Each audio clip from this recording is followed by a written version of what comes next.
हर हर महादेव। एक बार की बात है, भगवान शिव माता पार्वती के साथ कैलाश पर्वत पर बैठे थे। माता पार्वती के मन में कुछ जिज्ञासा उठी और वे भगवान शिव से कहने लगीं, हे प्रभु, मेरे मन में कुछ प्रश्न हैं, आप उनका उत्तर दीजिए। भगवान शिव कहते हैं, हाँ प्रिय, पूछो, मैं आपके हर प्रश्न का उत्तर दूंगा। तब माता पार्वती कहती हैं, हे स्वामी, मेरा पहला प्रश्न है कि शादी के बाद ही भाइयों के बीच में बंटवारा क्यों होता है, और मेरा दूसरा प्रश्न है कि शादी के बाद भाइयों को बहनें क्यों बुरी लगने लगती हैं। अब भगवान शिव कहते हैं, हे गौरी, आज तुमने बड़ा ही उत्तम प्रश्न किया है। यह हर मनुष्य के लिए कल्याणकारी सिद्ध होगा। इसलिए मैं तुम्हें दोनों प्रश्नों का उत्तर एक छोटी सी कहानी के माध्यम से बताने वाला हूँ। इसलिए आप कहानी को अंत तक ध्यान से सुनना। जो कोई भी मनुष्य इस कहानी को पूरा सुनता है, उसकी हर मनोकामना पूर्ण होती है। इसलिए प्रिय भक्तों, आप भी इस कहानी को अंत तक अवश्य सुने। माता पार्वती कहती हैं, हे स्वामी, मैं इस कहानी को अवश्य पूरा सुनूंगी, क्योंकि यह आपके श्रीमुख से सुनने का सौभाग्य मुझे प्राप्त हो रहा है। भगवान शिव कहानी को कहना प्रारंभ करते हैं। बहुत समय पहले की बात है।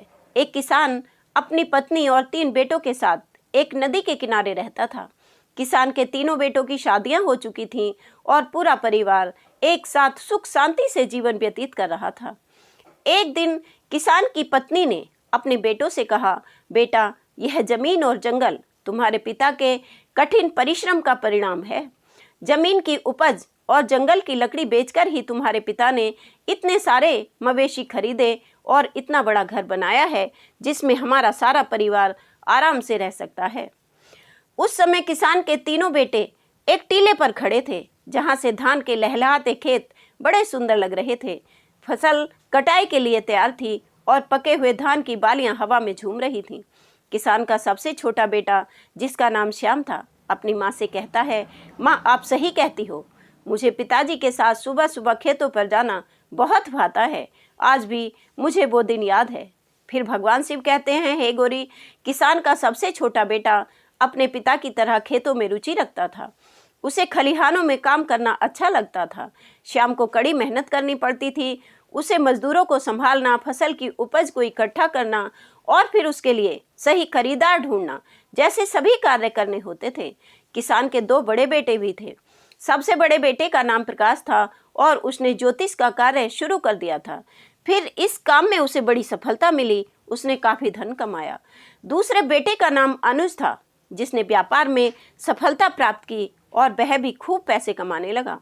पूरा परिवार खुश था, किसी को कोई कष्ट नहीं था। फिर एक दिन किसान बीमार हो गया और उसने अपनी पत्नी से कहा, प्रिय, मुझे लगता है कि मेरा समय आ गया है।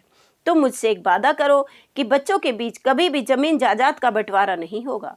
मैं चाहता हूं कि हमारे तीनों बच्चे मिलजुल कर रहें और घर में कभी कोई भेदभाव ना हो, क्योंकि जिस घर की एकता टूट जाती है, वह घर बिखर जाता है। फिर उसकी पत्नी ने उनसे वादा किया और किसान की मृत्यु हो गई। समय बीतता रहा और एक दिन किसान की पत्नी ने अपने तीनों बच्चों को बुलाया और उसने कहा, बेटो, मैं तुमसे एक वादा लेना चाहती हूँ। तुम्हारे पिता की अंतिम इच्छा थी कि तुम्हारे बीच कभी भी जमीन जायदाद का बंटवारा नहीं हो। तुम तीनों भाई और तीनों बहुएं हमेशा मिलजुल कर जीवन यापन करो, क्योंकि तुम्हारे घर में एकता बनी है। जिस घर की एकता टूट जाती है, वह घर कभी उन्नति नहीं कर पाता है। फिर वही किसान की पत्नी की बात सुनकर तीनों बेटे कहने लगे, हाँ माँ, आप जैसा चाहती हो, पिताजी की जैसी इच्छा थी बिल्कुल वैसा ही होगा। उनकी इच्छा के विरुद्ध हम कभी नहीं जाएंगे और तीनों भाई हमेशा प्रेम से रहेंगे। अपने बेटों की बात सुनकर माँ को बड़ा ही प्रसन्नता हुई और वही जो सबसे बड़ा बेटा था, जिसका नाम प्रकाश था, वह ज्योतिषी में बहुत निपुण था। इसलिए आसपास के लोग उस प्रकाश के कई मामलों में उससे राय लेते थे, तो प्रकाश का गुजारा बढ़िया तरीके से हो जाता था। वहीं दूसरे नंबर का बेटा, जिसका नाम अनुज था, वह भी एक बड़ा व्यापारी था और उसकी कमाई भी ठीक ठाक हो जाती थी। अब सबसे बड़ी मुश्किल थी कि किसान का जो सबसे छोटा बेटा था, जिसका नाम श्याम था, वह कड़ी मशक्कत करता, बड़ी मेहनत भी करता, सुबह से शाम तक खेतों में लगा रहता, फिर भी उतनी कमाई उसकी नहीं हो पाती थी जितनी कमाई दोनों बड़े भाई करते थे। समय धीरे धीरे गुजरता गया। किसान के दो बड़े बेटे जो ठीक ठाक कमाई करते थे वह अपने पिता का दिया हुआ वचन भूल जाते हैं और अपनी पत्नियों के साथ ऐशो आराम का जीवन व्यतीत करने लगते हैं। वहीं जब किसान के दो बेटे और बहुएं ऐशो आराम का जीवन जीते थे तो जो सबसे छोटा बेटा श्याम था, उसकी पत्नी घर पर ही कमाई में लगी रहती थी। उसे घूमने के लिए नहीं मिलता था और ना ही शौक करने के लिए मिलता था। वहीं जब अपने बड़े जेठ और अपनी जेठानियों को वह देखती तो उसका हृदय दुखी हो उठता था कि हम तो पिता के वचनों का पालन आज भी कर रहे हैं, लेकिन हमारे दोनों बड़े जेठ और जेठानियां ऐसो आराम का जीवन जी रहे हैं। भगवान शिव कहते हैं, हे पार्वती, अब किसान का सबसे छोटा बेटा जो श्याम था, एक दिन उसकी पत्नी जब बहुत ज़्यादा दुखी हो गई तो शाम को जब श्याम घर वापस आया तो उससे कहने लगी कि मेरे भाई के यहाँ से चिट्ठी आई है, उसने हमें अपने घर पर बुलाया है, हमारे और आपके लिए न्योता भेजा है। कुछ दिनों पहले ही हमारे भाई ने अपना घर बनाया था, उसमें गृह प्रवेश होना है और वह चाहता है कि हम दोनों कुछ दिन के लिए उसके पास रहें। अपनी पत्नी की बात सुनकर के किसान का छोटा लड़का कहने लगा, देखो खेतों में बड़ा काम करना पड़ता है, मेरे पास इतना समय नहीं है कि तुम्हारे साथ तुम्हारे मैके जाकर रह सकूं। यदि तुम्हारे साथ तुम्हारे मैके चलूंगा तो खेती का काम बर्बाद हो जाएगा। फिर पत्नी तमतमा कर कहने लगी, ठीक है, हम जीवन भर इसी घर में पड़े सड़ेंगे, हमारे मन में कोई इच्छा नहीं है। वह पत्नी को गुस्से में देखकर कहता है कि ठीक है, मैं ऐसा करता हूँ कि तुम्हारे जाने का इंतजाम कर देता हूँ, पर मैं नहीं जा पाऊँगा। उसकी पत्नी कहने लगी, यदि हम जाएंगे तो दोनों साथ जाएंगे, वरना कोई नहीं जाएगा। वहीं पत्नी की बात सुनकर के श्याम कहने लगा, ठीक है, जैसी तुम्हारी मर्जी, जाना है तो जाओ, नहीं जाना है तो मत जाओ। भगवान शिव कहते हैं, हे पार्वती, वही किसान के सबसे छोटे बेटे और बहू अपने दोनों बड़े जेठ और जेठानी का नज़ारा देख करके पहले से ही परेशान थे। एक की महीना भर आराम करते हैं और ऐशो आराम का जीवन वह सभी बिताते हैं। ऐसा सोच करके वह श्याम की पत्नी कहने लगी, क्या हमने सभी घर का ठेका ले रखा है? घर में और खेती का काम हम दोनों मिलकर करते हैं और आपके दोनों भाई और भाभियाँ बड़े मज़े से जीवन गुजार रहे हैं। क्या आपने कभी सोचा है कि मेरा मन भी करता है कि हम भी शौक से शान से जीवन जिएं? फिर जब उनको अपना अपना करना ही है तो हम दोनों की उन्हें कोई फिक्र नहीं है, तो वे दोनों बाहर रहकर मौज मस्ती का जीवन जी रहे हैं, तो फिर अपनी अपनी पत्नियों के साथ चारों ओर वे घूमने भी चले जाते हैं और मैं हमेशा इसी घर में पड़ी रह जाती हूँ। आप ही बताओ, क्या यह अन्याय नहीं है? अब भगवान शिव कहते हैं, हे पार्वती, फिर तो अपनी पत्नी की बात सुनकर के श्याम की नींद खुल गई और उसने अपनी पत्नी को आगे कहा कि तुम मेरी एक बात सुनो, जायदाद के बंटवारे की बात चलाओ ताकि हम लोग अलग रह सकें। यदि हम अलग रहेंगे तो हमको भी घूमने फिरने के लिए कुछ समय तो मिलेगा। इस प्रकार अपनी पत्नी की बात को सुनकर के श्याम को लगा कि उसकी पत्नी ठीक कहती है, मेरे काम मेरे भाइयों के काम से ज़्यादा महत्वपूर्ण हैं। मेरी ही वजह से वे दोनों इतने ठाठ और आराम से जीवन जीते हैं तथा मैं और मेरी पत्नी नौकरों की तरह इसी घर में लगे रहते हैं। फिर एक दिन जब सभी भाई घर में खाना खा रहे थे तो किसान के सबसे छोटे लड़के ने अपनी माँ और भाइयों से कहा कि उसे जायदाद में हिस्सा चाहिए। अब वह शामिल नहीं रहेगा, इकट्ठा नहीं रहेगा।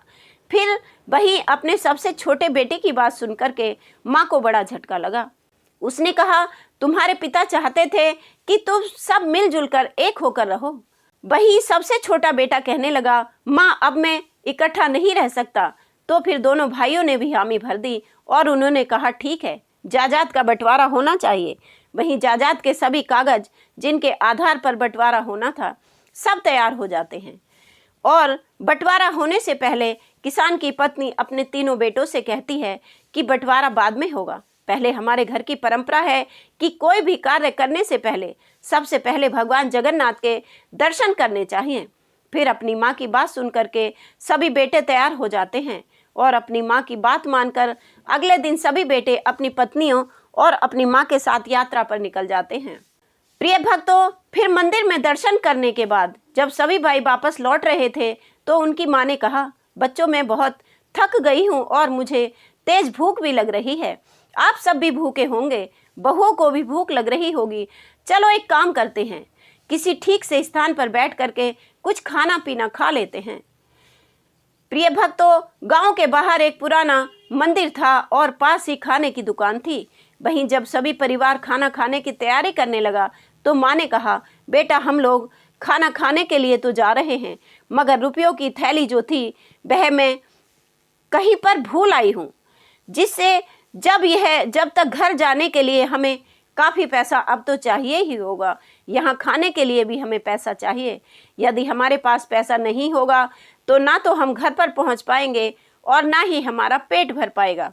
तो अब आपको एक काम करना पड़ेगा कि मैं इन बहुओं के साथ इसी मंदिर में रुकती हूँ और तुम तीनों भाई एक काम करो, किसी गांव में जाकर कोई काम ढूंढ लो जिससे कुछ रुपयों का जुगाड़ हो जाए। तीनों अलग अलग अपना अपना काम करो, तुम जो भी कमा कर लाओगे उन्हीं पैसों से हम कुछ खा पाएंगे और घर भी लौट पाएंगे। प्रिय भक्तों, फिर तीनों बेटों ने अपनी माँ की राय मान ली और तीनों भाई अलग अलग दिशाओं में पैसा कमाने के लिए निकल पड़े। चलते चलते किसान का छोटा बेटा श्याम जब कुछ दूर बढ़ा तो एक स्थान पर पहुंच गया जहां कुछ लोग गंभीर चर्चा कर रहे थे। श्याम ने उनसे पूछा, आप लोग इतने उदास क्यों हैं? क्या बात है? क्या मैं आपकी कोई मदद कर सकता हूँ? वहां खड़े लोग बोले, इस जमीन के इस हिस्से में हमेशा पानी जमा रहता है और हम यहाँ कुछ भी उगा नहीं पाते हैं, फिर भी हमें राजा को इसका लगान देना पड़ता है। अब हमें समझ में नहीं आ रहा कि क्या करें। तब श्याम ने कहा, अगर मैं आपको धान उगाने का तरीका बताऊं तो क्या तुम मुझे कुछ इनाम दोगे? तब लोग बोले, अगर तुम हमें इस जमीन पर धान उगाने का तरीका बताओगे तो हम तुम्हें 200 चांदी की मुद्राएं दे देंगे। श्याम तो बहुत ही कुशल किसान था। उसने लोगों को बताया कि गोबर और मिट्टी को मिलाकर गोल बनाओ और उन्हें गीला करके नरम रखो, फिर हर गोले में बीज डाल दो और उन्हें सूखने दो। तब गांव वालों ने ध्यान से उसकी बात सुनी और उन्होंने पूछा, इन गोलों का क्या करें? तब श्याम ने कहा, इन गोलों को इस जमीन में डाल दो, ये गोल जमीन में धंस जाएंगे और बीज भी अंकित हो जाएगा। गांव वालों ने श्याम के बताए हुए तरीके का पालन किया और उस बंजर जमीन में बीज अंकुरित हो गए। तब गांव वालों ने श्याम को धन्यवाद दिया और खुशी खुशी उसे 200 स्वर्ण मुद्राएं भेंट कर दी। श्याम उन मुद्राओं के साथ अपनी माँ के पास उसी मंदिर में लौट आया। किसान का दूसरा बेटा अनुज घूमते घूमते एक दिन ऐसे स्थान पर जा पहुंचा जहां उसने देखा कि एक व्यक्ति पेड़ के नीचे बैठा हुआ बड़ा उदास नजर आता है। फिर अनुज ने उससे पूछा, आप इतने चिंतित क्यों हैं? क्या मैं आपकी कोई मदद कर सकता हूँ? तब वह व्यक्ति बोला, हम 4 भाई हैं, हमारे पिताजी का देहांत हो गया है और उन्होंने सारी संपत्ति हम चारों में बांट दी थी, लेकिन एक काली बिल्ली थी जिसे बांटना बड़ा मुश्किल था। हम सब ने तय किया कि वह बिल्ली हम सबके साथ रहेगी। फिर एक दिन उस बिल्ली की एक टांग टूट गई जो मेरे हिस्से में आई थी। मैंने उस जख्मी टांग पर तेल लगाकर पट्टी बांध दी। बिल्ली को आँच अच्छी लगती थी, इसलिए वह चूल्हे के पास सोने चली गई। जैसे ही वह सोई, चूल्हे से निकली एक चिंगारी उसके तेल लगे कपड़े पर गिर गई और आग लग गई। तब वह बिल्ली वहां से भागी तो आसपास के घरों में भी आग लग गई, सब कुछ जलकर राख हो गया। पड़ोसियों ने इसका दोष मुझे मंड दिया है, क्योंकि आग की शुरुआत उसी टांग से हुई थी जो मेरे हिस्से में आई थी। मामला पंचायत तक पहुंच गया है और पंचों ने कहा है कि जिस टांग से आग लगी है वह मेरे हिस्से की है, इसलिए पूरा नुकसान मुझे ही भरना होगा। लेकिन मेरे पास इतने पैसे नहीं है, अब मैं क्या करूं? इसी वजह से मैं चिंतित हूं। उस व्यक्ति की बात सुनकर अनुज ने कहा, चिंता मत करो, अगर मैं तुम्हारी समस्या का समाधान कर दूं तो मुझे क्या दोगे? फिर व्यक्ति ने जवाब दिया, अगर तुम मेरी समस्या का समाधान कर दोगे तो मैं तुम्हें 400 सोने के सिक्के दूंगा। शर्त मानने के बाद अनुज ने कहा, ठीक है, तुम अपने पड़ोसियों को और गांव वालों को यहाँ बुला लाओ, मैं शीघ्र ही आता हूँ। व्यक्ति ने गांव में जाकर सभी लोगों को बुला लिया। जब सब इकट्ठा हो गए और हर किसी की बात सुनी गई, तब अनुज ने कहा, यह सच है कि सारा नुकसान बिल्ली ने किया है, और यह भी सच है कि उस जख्मी टांग के तेल की पट्टी बंधी हुई थी। यह भी सही है कि बिल्ली के भागने से घरों में आग लगी। लेकिन एक बात आपने नहीं सोची कि जख्मी टांग के साथ बिल्ली भाग ही नहीं सकती थी। टूटी हुई टांग किसी के काम की नहीं होती है। बिल्ली केवल अपनी सही टांगों से भागी और जिससे चारों ओर आग लगी। अब आप ही बताइए कि दोष टूटे हुए टांग का है या सही टांगों का? फिर अनुज की इस बात को गांव वाले अचंभा होकर सुनते रहे और सभी ने सिर हिलाकर उसकी सहमति जताई और फैसला किया कि सही 3 टांगों के मालिक को हर्जाना देना होगा। जख्मी टांग का मालिक बहुत खुश हुआ और वादे के मुताबिक अनुज को 400 सोने की मुद्राएं भेंट की। फिर किसान का दूसरा बेटा भी 400 सोने के सिक्के लेकर अपनी मां के पास मंदिर में लौट आया। अब किसान का सबसे बड़ा बेटा, जिसका नाम प्रकाश था, वह भी कमाई के लिए निकला था। चलते चलते वह एक बड़े घर के पास पहुंच गया जहां से रोने की आवाजें आ रही थीं, जिससे उस घर के बाहर एक पहरेदार भी खड़ा था। प्रकाश सोचने लगा कि इतनी बड़ी हवेली में रहने वाला कोई क्यों रोता है। तब प्रकाश ने पहरेदार से पूछा, महोदय, इस घर से रोने की आवाजें क्यों आ रही हैं? पहरेदार कहने लगा, आप अंदर जाकर खुद ही पूछ सकते हैं। मोहन घर के अंदर गया और पूछा, आप लोग क्यों रोते हैं? क्या मैं आपकी कोई मदद कर सकता हूँ? तो रोने वाले व्यक्ति ने, जो एक मंत्री था, कहने लगा, हमारे राजा ने मुझसे हाथी के वजन पता करने को कहा है। अगर मैं ऐसा नहीं कर सका तो राजा मेरा सिर कटवा देगा। मंत्री के रोने की बात सुनकर प्रकाश ने कहा, चिंता मत करो, अगर मैं तुम्हारी मदद कर दूं तो मुझे क्या इनाम मिलेगा? फिर मंत्री ने कहा, अगर तुम मुझे हाथी का वजन बता दोगे तो मैं तुम्हें 1000 स्वर्ण मुद्राएं दूंगा। तब प्रकाश ने शर्त मान ली और मंत्री से कहा कि उसे हाथी के पास ले चलो। जब वे हाथी के पास पहुंचे तो प्रकाश ने कहा, हाथी को एक नदी के पास ले चलो जहां कई नावें हो। तब मंत्री ने ऐसा ही किया और प्रकाश ने नाव वाले से कहा कि हाथी को नाव में खड़ा कर दे। जैसे ही हाथी नाव में खड़ा हुआ, नाव पानी में धंसने लगी और जब नाव धंसने से रुक गई तो प्रकाश ने कहा, जहां नाव रुकी है वहां निशान लगा दो। प्रिय भक्तों, निशान लगाने के बाद हाथी को नाव से बाहर निकाल दिया गया और प्रकाश ने कहा, अब इस नाव में इतने पत्थर भर दो कि नाव उस निशान तक पहुंच जाए जहां पहले रुकी थी। पत्थर भरने के बाद नाव जब उस निशान तक पहुंच गई तो प्रकाश ने कहा, पत्थर डालना बंद करो और अब इन पत्थरों को बाहर निकाल लो। इन पत्थरों का वजन ही हाथी का वजन होगा। मंत्री ने इस उपाय से हाथी का वजन पता कर लिया और प्रकाश को 1000 स्वर्ण मुद्राएं भेंट कर दी। प्रकाश भी मुद्राओं को लेकर अपनी मां के पास मंदिर लौट आया।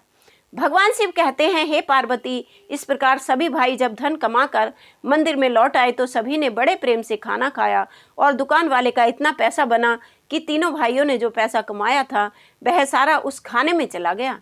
केवल उसके पास उतना ही बचा जिससे वह खर्च करके अपने घर वापस आ सके।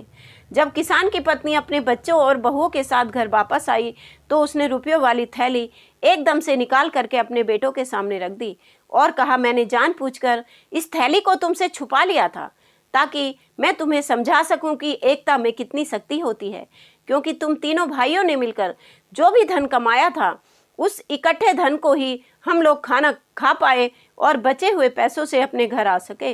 यदि तीनों भाई मिलकर के एक जगह कमाई एकत्रित नहीं करते तो आज न हम पेट भर पाते और न ही घर वापस आ पाते। इसलिए हमेशा ध्यान रखना कि जब तक झाड़ू बंधी है, जब तक उससे सफाई हो सकती है, जब उसकी सींग बिखर जाती है तो फिर वह झाड़ू किसी काम की नहीं रहती। इसी प्रकार तुम भी तब तक जब तक अंदर एकता का भाव रहेगा इस घर की उन्नति बनी रहेगी, और जिस दिन बंटवारा हो गया उस दिन इस घर की प्रगति रुक जाएगी। इसलिए तुम्हारे पिताजी ने मरने से पहले मुझसे वचन लिया था कि मैं तुम तीनों बच्चों के अंदर कभी भी बंटवारा ना होने दूं। प्रिय भक्तों, भगवान शिव कहते हैं, हे पार्वती, तुमने पूछा था कि शादी के बाद भाइयों के बीच बंटवारा क्यों होता है, तो समझ लो अक्सर लोग कहते हैं कि बंटवारा बहुओं के कारण होता है, लेकिन ऐसा नहीं है। बंटवारे की नौबत इसलिए आती है क्योंकि जब 2 भाई ज़्यादा कमाते हैं और एक भाई कम कमाता है तो ज़्यादा कमाने वाले भाइयों को अपनी पत्नियों के साथ ऐशो आराम की ज़िंदगी जब जीने लगते हैं और कम कमाने वाले भाई की अहमियत उनकी नज़रों में कम हो जाती है। कम कमाने वाले भाई की पत्नी यह सब देखती है कि दिन रात मेहनत करने के बावजूद भी उनका जीवन कठिन है, जबकि घर की जिम्मेदारी निभाते हुए भी उनके जेठ अपनी पत्नियों के साथ शानदार जीवन जी रहे हैं। यह स्थिति उसे बुरी लगती है और वह अपने पति से कहती है कि अगर हमें भी मेहनत ही करनी है तो अलग रहना बेहतर है, क्योंकि कम से कम जो कमाएंगे वह हमारा होगा और हम अपनी इच्छाओं के अनुसार जी सकेंगे। प्रिय भक्तों, यहीं से भाइयों के बीच दरार पड़ने लगती है और बंटवारा हो जाता है। भाइयों के बीच बंटवारे को रोकने में माता पिता का महत्वपूर्ण योगदान होता है। यदि माता पिता अपने बच्चों में संस्कार डालें कि चाहे कोई ज़्यादा कमाए या कम, सभी भाई अपनी अपनी कमाई एक जगह एकत्र करें और फिर साथ बैठकर निर्णय लें कि क्या करना है और सभी बहुओं को समान अधिकार दें, तो बंटवारा नहीं होगा। यदि ऐसा होगा तो इस बुद्धिमान माँ के बच्चों की तरह घर में कभी बंटवारा नहीं होगा। प्रिय भक्तों, साथ ही ये 5 बातें सभी भाई और उनकी पत्नियों को हमेशा गुप्त रखनी चाहिए, जिससे परिवार की एकता हमेशा बनी रहे। यह 5 बातें हमेशा परिवार को टूटने से बचाती हैं। नंबर 1, यदि किसी भाई को कभी धन की हानि हो या उसका धन बर्बाद हो जाए तो यह बात किसी अन्य को ना बताना पड़े।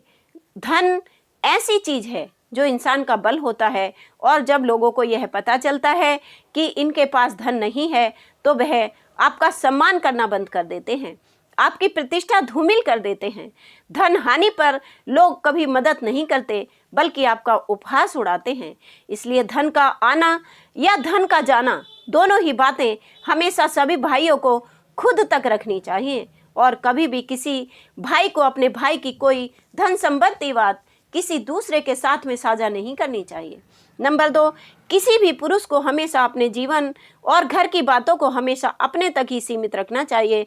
खासकर पत्नी या उसके चरित्र के बारे में कभी किसी से बात नहीं करनी चाहिए। जो पुरुष स्त्री का सम्मान नहीं करते, उस पुरुष का समाज कभी सम्मान नहीं करता। ऐसे पुरुष की प्रतिष्ठा हमेशा दांव पर लगी रहती है।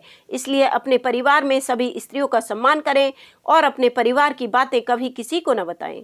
नंबर 3, अपने भाई के दुख या राज की बातें कभी दूसरों को ना बताएं। ऐसा करने से आपके लिए घातक समस्या उत्पन्न हो सकती है, क्योंकि जिस व्यक्ति को आप अपने भाई के राज को बताएंगे, वह यदि विपरीत परिस्थिति में आपकी उससे मित्रता टूट जाएगी तो वह आपके भाई की सारी राज की बातें चारों ओर सार्वजनिक कर देगा। वहीं लोगों के बीच आप केवल एक हंसी के पात्र बन जाएंगे और फिर बाद में इस दुख से आप बहुत दुखी होंगे। इसलिए कभी भी अपने घर या अपने परिवार की या खुद की बातें किसी के सामने ना बताएं, चाहे वह कितने ही प्रिय मित्र क्यों ना हो। नंबर 4, यदि आप या आपका भाई किसी के द्वारा ठगे गए हों या किसी ने धोखा दिया हो तो यह बात भी सभी भाइयों को अपने तक ही रखनी चाहिए। अपनी ही ठगी का जिक्र करने का मतलब है कि आप अपना मखौल खुद ही उड़ाते हैं। यदि आप ऐसा करेंगे तो लोग आपको मूर्ख समझेंगे। इसलिए कभी भी किसी भाई को ऐसा नहीं करना चाहिए। यदि आपके भाई को किसी ने कभी धोखा दे भी दिया है तो कभी भी परिवार की बातें दूसरों के सामने जाहिर ना करें, इससे भाइयों के बीच फूट पैदा हो सकती है। नंबर 5, यदि कभी भी आपके भाई का कहीं अपमान हो जाए तो यह बात कभी भी किसी के साथ साझा ना करें, क्योंकि हर समय समान बने रहना व्यक्ति को आगे बढ़ाता है। यदि जीवन में आपका या आपके भाई का कहीं अपमान हुआ हो तो कभी भी दूसरों के समक्ष जग जाहिर नहीं करना चाहिए, क्योंकि ऐसा करना आपके स्वयं के सम्मान के लिए अच्छी बात नहीं है। भाइयों के बीच फूट पैदा होती है। भगवान शिव कहते हैं, हे पार्वती, वहीं तुम्हारा दूसरा प्रश्न कि शादी के बाद भाई को बहन क्यों बुरी लगती है, तो समझ लीजिए भाई बहन का रिश्ता दुनिया का सबसे अनोखा, सबसे प्रिय रिश्ता होता है। इस रिश्ते में तकरार है तो भरपूर प्यार भी है। जहाँ बहन हमेशा भाई का साथ देगी तो वहीं भाई भी हमेशा बहन की रक्षा करता है। दोनों एक दूसरे की बहुत परवाह करते हैं। शादी से पहले तक तो भाई बहन के बीच में सब कुछ बहुत अच्छा रहता है, लेकिन शादी के बाद इस रिश्ते में खटास आ जाती है। कई बार यह मनमुटाव इतना बढ़ जाता है कि भाई या बहन जीवन भर एक दूसरे की शक्ल तक देखना पसंद नहीं करते। तो इसलिए समझ लो कि इन 5 कारणों से हमेशा भाई बहन के रिश्ते हमेशा के लिए खराब हो जाते हैं। प्रिय भक्तों, कुछ बातें जो रिश्तों को प्रभावित कर सकती हैं। नंबर 1, भाभी की नाराजगी। भाई की शादी के बाद आपकी सिर्फ अपनी माँ और अपने भाई का ही नहीं बल्कि अपनी भाभी का भी पूरा सम्मान और प्यार करना चाहिए। अगर आप भाभी से कुछ गलत कहेंगे तो वो नाराज हो सकती है और ये नाराजगी भाई तक पहुंच जाएगी, जिससे भाई शायद खुलकर तो कुछ ना कहे लेकिन वो आपसे दूरी जरूर बना सकते हैं। नंबर 2, बहन को नज़रअंदाज करना। जिस तरह भाभी के साथ अच्छा व्यवहार करने से भाई का दिल जीत सकते हैं, वैसे ही बहन की अनदेखी करने से भी रिश्तों में दूरी आ सकती है। हर भाई का ये फर्ज होता है कि वे शादी के बाद भी बहन को उतना ही प्यार दे जितना पहले देता था। अगर बहन की शादी नहीं हुई है तब भी उसकी बातें समझनी चाहिए, अपनी जिम्मेदारी निभानी चाहिए। नंबर 3, रिश्तों में औपचारिकता। बचपन से लेकर शादी तक भाई बहन का रिश्ता अनौपचारिक रहता है। वे लड़ते हैं, झगड़ते हैं, एक दूसरे का मजाक उड़ाते हैं और साथ ही रूठते मनाते भी हैं। लेकिन शादी के बाद कुछ भाई बहन इस रिश्ते को केवल औपचारिक रूप से निभाते हैं, जिससे रिश्ता कमजोर हो जाता है। बेहतर होगा कि बीच बीच में एक दूसरे के हाल चाल लेते रहें और बचपन की यादों को ताज़ा करते रहें। नंबर 4, शादीशुदा जिंदगी में दखल देना। कई बार बहनें भाई की शादीशुदा जिंदगी में ज़रूरत से ज़्यादा दखल देती हैं, जिससे रिश्तों में खटास आ ही जाती है। चाहे भाई बहन शादीशुदा हों या नहीं, बहन को भाई की निजी जिंदगी में दखल नहीं देना चाहिए। ऐसा करने से रिश्ते खराब हो सकते हैं। नंबर 5, ताना मारने की आदत। कई बार भाई बहन का रिश्ता इसलिए खराब हो जाता है क्योंकि बहनें हर समय भाई को ताने देती रहती हैं। शादी के बाद भाई के व्यवहार में थोड़ा बदलाव आ जाता है क्योंकि उसके अपने परिवार की भी जिम्मेदारियां होती हैं। अगर बहन हमेशा भाई को ताना मारेगी कि वो बदल गया है तो रिश्तों में दूरी बढ़ेगी और रिश्ते खराब हो जाएंगे। इसलिए बहन को भाई के निजी जीवन में दखल नहीं देना चाहिए, तभी भाई बहन का प्यार बना रह सकता है। तो प्रिय भक्तों, भगवान शिव ने माता पार्वती को पूरी कहानी सुनाई और हम आशा करते हैं कि ये कहानी आपको अच्छी लगी होगी। यदि आपको ये कहानी अच्छी लगी है तो कृपया चैनल को सब्सक्राइब करें, लाइक करें और कमेंट में हर हर महादेव लिखना ना भूलें। हर हर महादेव।